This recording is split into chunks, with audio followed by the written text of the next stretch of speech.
Assalomu alaykum domla. Va alaykum assalom. Siz 10-sinf o'quvchilarining sinf rahbarisiz. Ha?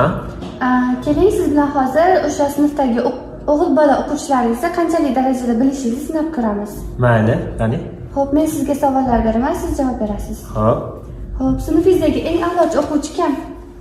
Sharobiddin bo'lsa kerak. Xo'p, doim hamma yangilikdan xabardor bo'ladigan o'quvchi. Muhammadaziz Ahmedov. Xo'p, sinfdagi eng jahldori. Boburjon. O'qituvchilar eng ko'p shikoyat qiladigani. Muhammad Solih bo'lsa kerak.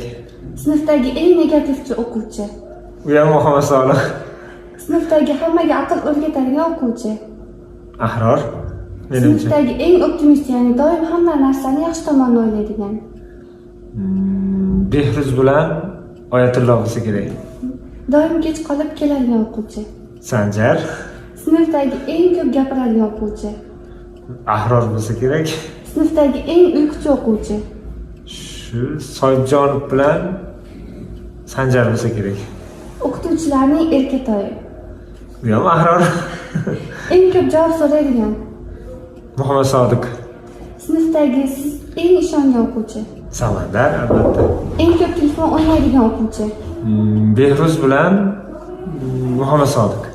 Hammani asabiga tegadigan o'quvchi. Sanjar bilan Muhammad Solih bo'lsa.